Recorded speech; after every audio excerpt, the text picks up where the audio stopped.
America ने Yemen में हमले शुरू कर दिए हैं और अब कह सकते हैं कि ये जंग थोड़ी सी बढ़ने वाली है अमेरिका और यमन के बीच। गाज़ा में तो सब शांति है, लेकिन अमेरिका मिडिल ईस्ट के अंदर अपनी ताकत दिखाने के लिए यमन के ऊपर हमले कर रहा है और ये हमले कहीं ना कहीं ईरान को भी एक मैसेज है कि हम आपके ऊपर भी हमले कर सकते हैं। दुनिया भर की मीडिया इस बात पर चर्चा कर रही है कि ईरान को भी शायद ट्रंप की ये धमकी है, क्योंकि लगातार बात करने की पेशकश ट्रंप की तरफ से ईरान से की जा रही है कि आप हमसे परमाणु समझौते पर बातचीत करें, लेकिन ईरान बात करने को तैयार नहीं है। तो इन हमलों को इस नज़र से भी देखा जा रहा है कि शायद अमेरिका, डोनाल्ड ट्रंप ईरान को चेतावनी देना चाहते हैं यमन पर इस तरीके से हमले करके। आखिर यमन के ऊपर अमेरिका ने हमले क्यों किए? आप लोगों को मालूम ही है कि गाज़ा के अंदर सीज़फायर हुआ था, सीज़फायर की डील हुई थी।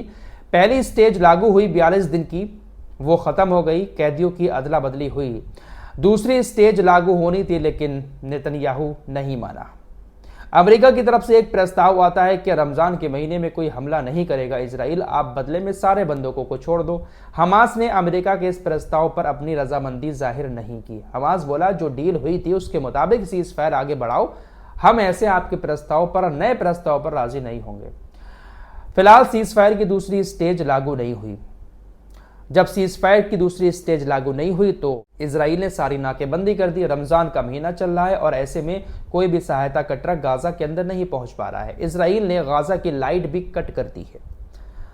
हुतीस के बारे में आप लोगों को पहले से ही बता रहा हूं कि हुतीस का यही कहना है कि लाल सागर के अंदर हम जिस भी जहाज़ पर हमला कर रहे हैं वो इसीलिए कर रहे हैं क्योंकि जब तक गाज़ा में सीज़फायर नहीं होगा, गाज़ा सुकून से नहीं होगा, हम हमले करते रहेंगे।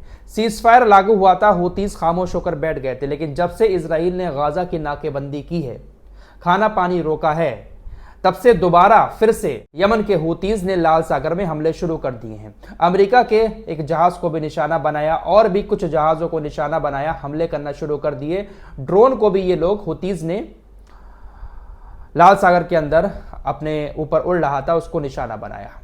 फिलहाल पहले की तरह फिर से ऑपरेशन हुतीज ने शुरू कर दिया। इसी की वजह से अमेरिका का कहना है कि हमने यमनी हुती आतंकियों के ऊपर इसलिए हमला किया है क्योंकि ये लोग हमारे जहाज़ों को निशाना बना रहे हैं। स्काई न्यूज़ के अनुसार अमेरिका ने ये जो हमला किया है वो 6 हुती ठिकानों पर किया है और बड़े बड़े इसमें हुतीज के नेता मारे भी गए हैं। लेकिन दोस्तों ये सरासर गलत है। जब भी कहीं पर अमेरिका या इजराइल हमला करते हैं, जो मीडिया है इनका, जो बड़े बड़े न्यूज़ चैनल हैं अमेरिका के, इजराइल के, वो चलाना शुरू कर देते हैं कि ये हमले आतंकियों के ऊपर हुए हैं, आतंकी ठिकानों पर हुए हैं, ताकि दुनिया भर में जस्टिफाई किया जा सके अपने हमलों को। लेकिन ये हमले ज़्यादातर बिजली घरों पर हुए हैं यमन के अंदर और कुछ ऐसे रेगिस्तान में हुए हैं जहाँ पर आम लोग रहते थे। खबरें ऐसी आ रही हैं कि इसमें 31 लोगों की जान चली गई है, 100 लोग अब तक इसमें घायल हुए हैं। जिन 31 लोगों की जान गई है उसमें से ज़्यादातर महिलाएं और बच्चे हैं। यमन के हुतीस की तरफ से स्टेटमेंट आ गया है कि हम हर सिचुएशन से लड़ने के लिए तैयार हैं। डोनाल्ड ट्रंप ने भी धमकी दी है हमला करने के बाद कि यह सिर्फ एक छोटा सा हमला था, अगर आप हमारे ऊपर हमला जारी रखेंगे और आप चैन से नहीं बैठेंगे, हम अपने लोगों की रक्षा करने के लिए आपको नरक दिखाएंगे और नरक की आग बरसाएंगे। हमला करने के बाद डोनाल्ड ट्रंप ने बड़ी धमकियां दी हैं आगे भी हमले करने की। दुनिया भर में इस बात की चर्चा शुरू हो गई है कि ईरान को धमकाने के लिए, ईरान के ऊपर हमला करने के लिए, ईरान को चेतावनी देने के लिए इस तरीके से यमन के ऊपर डोनाल्ड ट्रंप हमले करवा रहे हैं। फिलहाल एक और बड़ी खबर आप लोगों को बता दूं, हमेशा की तरह इस बार भी अरब देशों ने अमेरिका का इस हमले में साथ दिया। अमेरिका कहाँ यमन, हज़ारों किलोमीटर की दूरी क्या पड़ी है अमेरिका को, लेकिन सब इजराइल की खातिर करता है और मिडिल ईस्ट का डॉन बनना चाहता है। सऊदी अरब, कतर, बहरीन, मिस्र, जॉर्डन, ये सब इनके बेटे हैं। अमेरिका की एयरफोर्स हज़ारों किलोमीटर दूर से आकर यमन के ऊपर ऐसे ही हमला नहीं कर सकती। बहुत सारे देशों का उसको एयर स्पेस चाहिए होता है। यमन के आसपास सऊदी अरब है, कतर है, बहरीन है और यूएई है। इन देशों का एयर स्पेस इस्तेमाल करके हमेशा से अमेरिका हमले करता रहा है और इस बार भी अमेरिका ने सऊदी अरब, कतर, बहरीन, यूएई, इनके एयर स्पेस का इस्तेमाल किया और इनके एयर स्पेस से होते हुए, इनके एयर बेस से अमेरिका के ईंधन भरने वाले विमान भी उड़े हैं। तो कह सकते हैं कि बिना इनकी मदद से अमेरिका इस तरीके से हमले नहीं कर सकता। मिडिल ईस्ट के अंदर इजराइल और अमेरिका कोई भी हमला करते हैं तो उस हमले में पूरा पूरा साथ इन अरब देशों का होता है, कतर का साथ भी होता है और यूएई का साथ भी ज़्यादातर अमेरिका और इजराइल को मिलता है। जैसा कि मैंने आपको पहले ही बताया कि अमेरिका और इजराइल कहीं पर भी हमला करते हैं तो इनकी जो मीडिया है, जिसको बहुत ज़्यादा हाईलाइट किया हुआ है दुनिया भर में कि ये बहुत बड़े मीडिया हाउसेस हैं, न्यूयॉर्क टाइम्स जैसे, न्यूयॉर्क टाइम्स ने लिखा कि अमेरिकी वायुसेना ने और अमेरिकी नौसेना ने जो लाल सागर के अंदर मौजूद है हूतीस की अंडरग्राउंड गुफाओं पर हमले किए। हूतीस की अंडरग्राउंड गुफाओं को निशाना बनाया जहां पर उनके लोग भी छिपे हुए थे और उनके बहुत सारे हथियार भी रखे हुए थे। न्यूयॉर्क टाइम्स तो साफ तौर पर लिख चुका है कि ये जो हमला हुआ है हूतीस के ऊपर, ये ईरान को सीधा सीधा एक संकेत है कि हम आपके ऊपर भी कुछ भी कर सकते हैं। जिस वक्त अमेरिकी वायुसेना यमन के ऊपर हमले कर रही थी उसका live telecast Donald Trump white house में बैठकर देख रहे थे।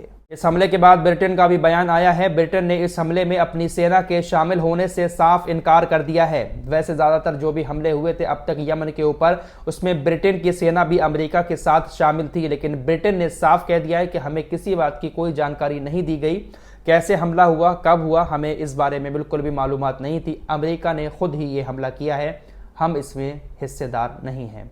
इन हमलों के बाद हूतीस के नेताओं की तरफ से लगातार बयान आ रहे हैं। सभी का यही कहना है कि हमारी सेना पूरी तरीके से अलर्ट है और हम हर स्थिति में युद्ध के लिए तैयार है। खबर ऐसी भी आ रही है कि हूतीस की तरफ से एक मिसाइल छोड़ी गई थी, वो मिसाइल मिस्र के क्षेत्र में जाकर गिरी। मिस्र का जो सिनाई प्रायद्वीप है वहां पर शर्म अल शेख के रिसोर्ट शहर के पास ये मिसाइल जाकर गिरी है। इजराइल इस बात को जानने की कोशिश कर रहा है कि ये जो मिसाइल मिस्र के क्षेत्र में गिरी है कि ये वाकई में मिस्र के ऊपर छोड़ी गई थी या फिर गलती से वहां पर गिरी है। क्या इस मिसाइल का निशाना इजराइल था? इजराइल इस बात को जानने की कोशिश कर रहा है। फिलहाल इजराइल ने भी अपनी सेना को अलर्ट मोड पर रखा हुआ है हूतीस के हमले से बचने के लिए। अमेरिका ने ये जो जंग शुरू की है मेरे दोस्तों, ये जंग अब जल्दी रुकेगी नहीं, क्योंकि हूतीस लाल सागर में हमले करेंगे। उधर अमेरिका, डोनाल्ड ट्रंप नए नए आए हैं तो अमेरिका इजराइल को अपनी ताकत दिखाने के लिए, इजराइल को मैसेज देने के लिए, क्योंकि ये लोग लगातार कह रहे हैं कि हम ईरान को परमाणु देश नहीं बनने देंगे, तो उसके चलते हुए ये लोग कुछ भी कर सकते हैं। फिलहाल ये बात बहुत बढ़ रही है और बढ़ती रहेगी। हजारों किलोमीटर दूर बैठकर सबका मजा लेता है। जो भी राष्ट्रपति बनना है वो ऐसा ही है। फिलहाल इस रिपोर्ट में इतना ही। कुछ और लेटेस्ट अपडेट के साथ फिर हाजिर होऊंगा। तब तक के लिए अपना ख्याल रखिएगा। अल्लाह हाफिज़।